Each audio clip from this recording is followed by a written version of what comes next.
Ashama harka fuunee kabajamtootaa fi daawwattootaa hordoftoota keenya nageenyi koo kan jaalalaa fi kabajaa bakkaa fi lafa jirtanitti isiniif haa baay'atu. Anis obboleettiin keessan bakkaa fi lafa jirutti Waaqayyo galannaa ga'u nagaa fayyaa kootidha. Isinis akka nagaa fayyaa naaf taatan Waaqayyo irraa abdii guddaan qaba.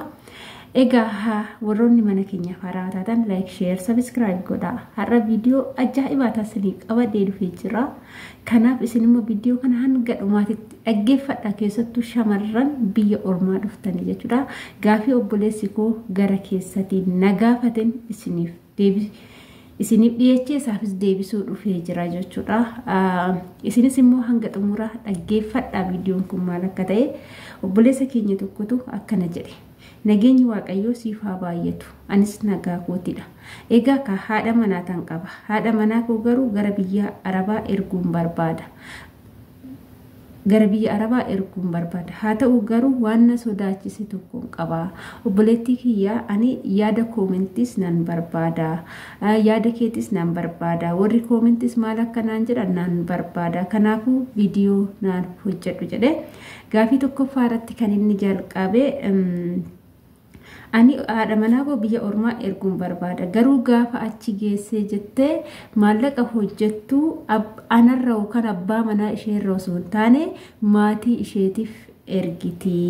Inni biraa immoo gaafa hojjettee maallaqa harkatti qabattee amala biraa fiddii hin jijjiiramti. Inni sadaffaan immoo hojjettee achi osixxee achi jaalallee biraa baasti. Achitti jaalallee biraa baaste asitti immoo akka samaanan irraa tarsa'u na hiiki jetti. Kana sadeenan sodaadhe maal naan jetta? Yoo isheen kanas dhufteetoo jireenya mataa keenya kan jijjiirtu yoo ta'e nan ergaa. Yookaan immoo achi geechetoo maallaqa ishee warratti ergitee akkasumas amala addisii kan fiddu yoo ta'e akkaman godhaa jedhe. Yeroo tokko shamara ta'uun koo ana nagaddisiisuu ta'a jechuudha. Yeroo ammaa kana nagaddisiisuuf ta'a dhugaa rabbii dubbachuudhaaf. Mee warroonni koomentii viidiyoo kanarratti yaada obboleessa keenyaa kana maal akka isin qooddan isintu beeka. Anis immoo yaada mataa kooti waan natti fakkaate immoo obboleessa keenya kana nan ibsa jechuudha.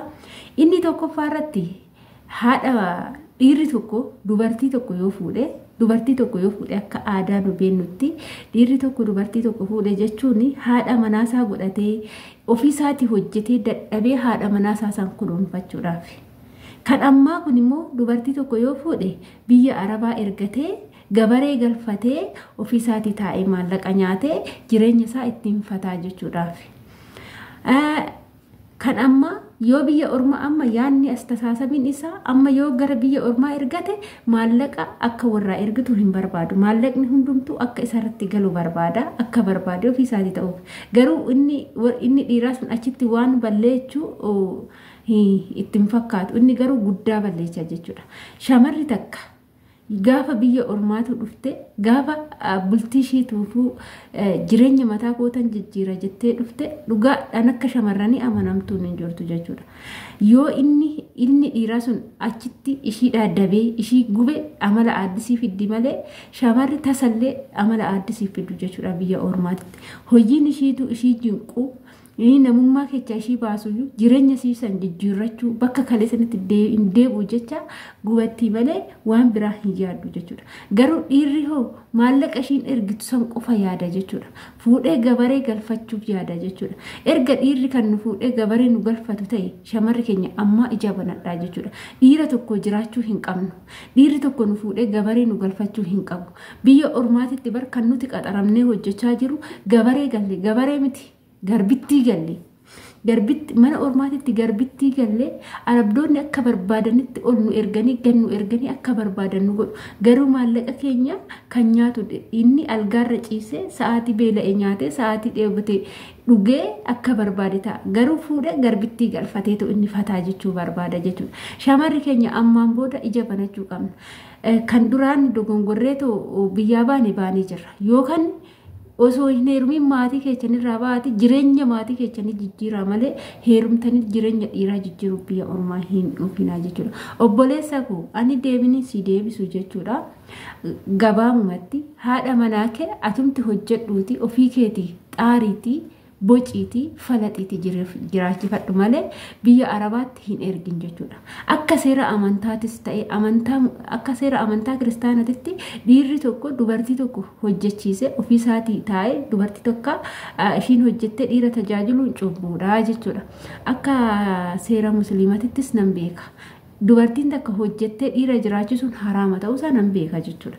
Garuu yeroo ammaa kana eenyutu dhiira jiraachisaa jira? Eenyutu dhiira ta'e eenyutu dubartii ta'aa jira? Eenyummaa isaatu hin beeknu jechuudha. Kanaaf jechuudha nuti immoo shamarran dubartii cimtuu taane dhiira harka kennachuu hin qabnu jechuudha. Viidiyoo kana irra deddeebi'ee waa'ee akkanaa kana hojjechaa jira. Maafan hojjechaa jira? Dogongora kaleechatirraa haa barannu. Amma ijoollee teenya baay'ee dhiirri jilbaffachiisaa jira. Wantoonni nu argaa jirru wantoota safuu cabse jechuudha. Wantoota baay'ee ijaaf gurra nama wallaalchisudha jechuudha. Dhugaa ani wanta hedduu duraan soba jedhee tanan qaabachaa ture. Amma garuu ija kootiin argee amanee fudhadheen jira jechuudha. Wantoota haasa amaa jiru kana hunda shamarri keenya dhiiraaf hin jilbiiffatinaa dhiiraaf harka hin kenninaa of taati jiraadha of taataniiti miti gola ormaa keessa kan jiraachaa jirtan of taataniiti miti kan hojjettanii baatiidhaan maallaqa argachaa jirtan gaafa maallaqni keenyaan baatiidhaan isinii dhufe eenyudhaafan erga jettanii maal gocha yaaddu inni yoo maallaqa naa ergisiniin jedhe yoom jiini gaa jettanii maaliif lakkooftu akkasumallee immoo inni viidiyoodha si dawwalee kafana kee ofirraa baasi qullaan afootaa yoo siniin jedhe qullaa taa ofisa afoo qullaa taa of maaliin filattu maal idaa qabdu sini idaa qabdu inni sini jilbiifachuu qaba malee akka barbaadan of godha akkas of godha gaafa siniin jedhu waan inni sin ajaje maaliif gootu maaliif bilbila iimoo keessa ooltu iimoo keessa ooluun isin balleechaa jira iimoo keessa ooluun waan hin taane isin hojjechiisaa jira wanta ijaaf gurra hin qabne isin hojjechiisaa jira jechuudha. Kanaaf obboloonni keenya amma yeroo ammaa kana namni bakka gaarii hin oolu jechuudha. Kuni waanuma jiru bakka gaarii ooluun irra bakka hin taane oolanii waan hin taane yoo hojjetanidha kan filatanii bakka gaarii namni oolu nama muraasa nama obbare nama sammuun isaa qaramitu bakka gaarii oola malee namni ammallee sammuun isaa doome madaamiin bilbila bitteetti kennite bakkuma lukuskusaa oolaa dhiirumaaf jilbiiffataa waanuma dhiirri ajaja hojjechaa oolaa osoo waan kanarraa bilisa taanee mirgaan galuuf mokkorree siniin jedha shamarran keenya asumarraan illee dhiirri amma biyya keessatti illee yoon sin fuudhee gabaree isin galfachuuf yaada malee isin jiraachifachuuf hin yaadu gaafa biyya ormaatitti gabaree galtanii isin asitti garbitti gandaa taatanii nama ajajamaa isaa maallaqa in ergitu inni immoo maallaqa keechan achi guurratee fataa jedhee oo barbaade kan biraa fuudhaa jechuudha. Kanaaf odoo of bartanii osoo of ilaaltanii ani eenyudha odoo jettanii siniin jedha asumarraallee obboleessa koo haadha manaa kee biyya ormaa hin ergatiin achumatti jiraachifadhu. Ofii keetii dhagaa falaxiiti ishii jiraachisi malee ishii ati ofii keetii algaarra ciisuuf ishii gabaree ergu biyya ormaa hin ergin. Biyya ormaatitti baargamoorra koranii maallaqa malammalanii siif hin ergan dafqanii hojjetaniiti. Ookan mana gaarii ga'uu danda'a ookan mana badaa ga'uu danda'a ookan biyya ormaa dhuftee wanta ishiin yaanne irra wanta tiyyaannis wanti ishiin yaannis irra ga'uu danda'a ani gorsi sii kennu kanuma bichaadha wanta biraa waan jedhu qabu isin warri koomentii yaada qabaatan itti dabalaaf isiniin jedha ani viidiyoo koo asumarraa nan goolaba waan wajjin turtaniif bye bye.